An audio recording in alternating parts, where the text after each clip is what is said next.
मैं सलीम ईवान हूँ और हाजिर हूँ एक नई वीडियो लेके आपके सामने। नाज़रीन करम,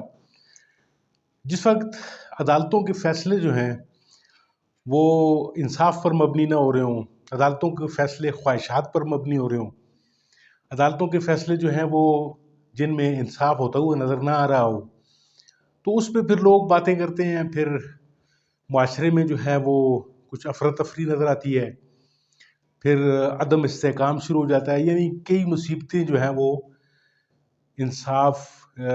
ठीक न मिलने के बाद भी शुरू होती हैं। तो नाज़रीन करम, इसी तरह हालिया फैसला जो आया है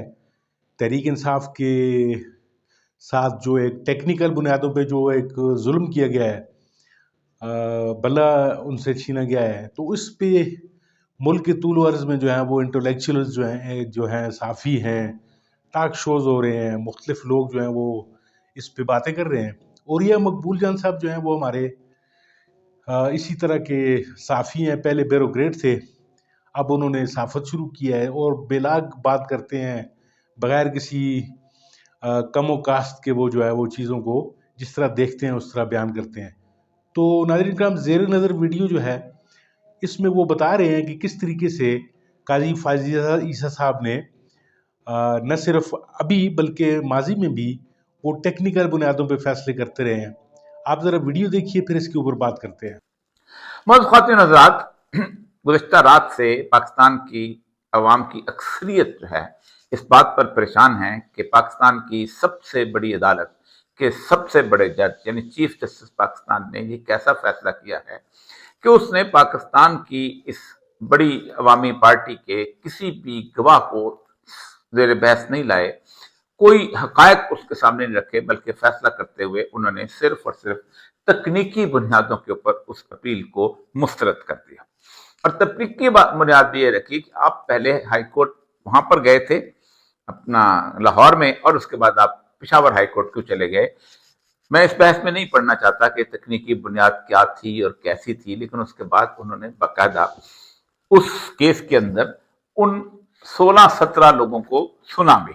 अब ये वो लोग हैं कि जिनको लोग शायद जानते भी ना हो, महमूद अहमद, मोहम्मद मुजम्मल संधू, यूसुफ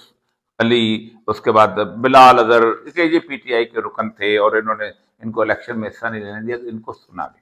फिर उसके बाद पूरी बहस भी सुनी, लेकिन फैसला नहीं दिया।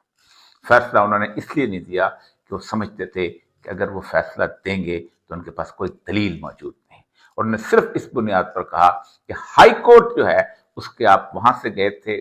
लाहौर हाई कोर्ट में, और अब आप पेशावर हाई कोर्ट में चले गए, इसलिए आप जो है कभी इधर से उधर घूमते रहे। आप नए तौर पर एक जगह से फैसला नहीं हो रहा था, दूसरे से लेने की कोशिश करते थे। आप रिजेक्ट कर दो, लेकिन अपना फैसला दो। लेकिन शायद काजी फायज़ ईसा साहब को इस तरह आईन, कानून और हकायक से खेलने की पुरानी आदत है। इससे पहले वो एक बहुत बड़े केस के अंदर, और वो करप्शन का केस था, उसके ऊपर ऐसा ही फैसला दे चुके हैं। आज मुझे वो करप्शन का केस याद आ रहा था, इसलिए मैं सोच रहा था कि मैं आपके सामने उसको पेश करूं ताकि आपको अंदाजा हो जाए कि क्या होता है। ये बुनियादी तौर पर नवाज शरीफ खानदान की एक बहुत पुरानी आदत है कि वो अपना केस लटकाते रहते हैं और फिर एक वक्त आ जाता है कि अदालत कहती है कि अब तो इस केस के अंदर कोई जान नहीं रह गई। मियां शरीफ की एक इनकम टैक्स की पिटीशन है कि जिसके अंदर उन्होंने बकायदा उसके ऊपर अपील की, और फिर उसके बाद बेनजीर के ज़माने में, फिर उसके बाद 99 में वो चले गए। फिर जब वापस आए तो उन्होंने उस अपील को लिमिटेशन एक्ट, यानी अब इतनी देर के बाद, अब उसमें उसमें अदालत का तो कोई कसूर नहीं था बेसिकली, तो ये लोग खुद चले गए थे, लेकिन उसको खारिज कर दिया। लेकिन हुदैबिया पेपर मिल्स का जो केस है, ये इतना खौफनाक तरीके से सच साबित करने वाला केस था जिसके आप तसव्वुर नहीं कर सकते। ये केस यूं तो 1992 से चला आ रहा था, और उसके बाद बेनजीर हुकूमत के अंदर इसके बारे में काफी सारी जो है शवाहिद आगे हुए थे, लेकिन में इसमें असल जो थी वो इसहाक डार का वो बयान था।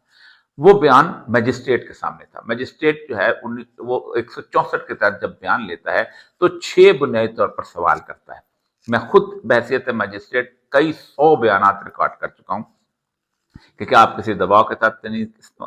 ये बयान दे रहे, آپ کا بیان آپ کے خلاف بھی استعمال ہو سکتا ہے، آپ کو پولیس نے کوئی تشدد نہیں کیا، اور جب وہ بیان دے لیتا ہے اپنی مرضی کے مطابق تو پھر اس کو پولیس کے حوالے نہیں کیا جاتا، اس کو جیل بھیجا جاتا ہے یا اس کو رہا کر دیا جاتا ہے اگر وہ کسی قسم کا مجرم اس کے اندر شامل نہیں ہوتا۔ اس بیان کے اوپر پاکستان کی عدالتوں میں لوگوں کو پھانسیاں ہوئی ہیں 164۔ پاکستان کی عدالتوں کے اندر 164 کے اعترافی بیان جو کہ مجسٹریٹ کے دے دیا، لوگوں کی جائیدادیں جو ہیں ادھر سے ادھر منتقل کی گئی ہیں۔ یہ کیس پہنچا سپریم کورٹ میں، تو بجائے اس کے کہ وہ جو اکاؤنٹ دیے تھے نمبر اسحاق ڈار صاحب، کہا جاتا کہ جی اس کی تفتیش کرو، اس میں اکاؤنٹ میں پیسے آئے ہیں کہ نہیں آئے ہیں، یہ دیکھو کہ لندن میں جو ہے پراپرٹی دی گئی کہ نہیں، یہ دیکھو کہ چھڑائی کیسے گئی، یہ دیکھو کہ کون کون سی جو تفریق والے تھے انہوں نے کتنے پیسے لیے۔ انہوں نے کہا نہ خبردار، اتنی دیر کے بعد سپریم کورٹ آئے ہو، تمہیں شرم نہیں آتی؟ اور انہوں نے ٹیکنیکل بنیاد کے اوپر لمیٹیشن ایکٹ کے تحت اس کیس کو خارج کر دیا، اور ساتھ ہی پاکستان کی تاریخ کا ایک اہم ترین فیصلہ کیا، اور وہ یہ کہ کوئی میڈیا ہاؤس، کوئی چینل اس کے بارے میں گفتگو نہیں کر سکے گا۔ قاضی فائز عیسیٰ جو ہیں جسٹس منیر کے بعد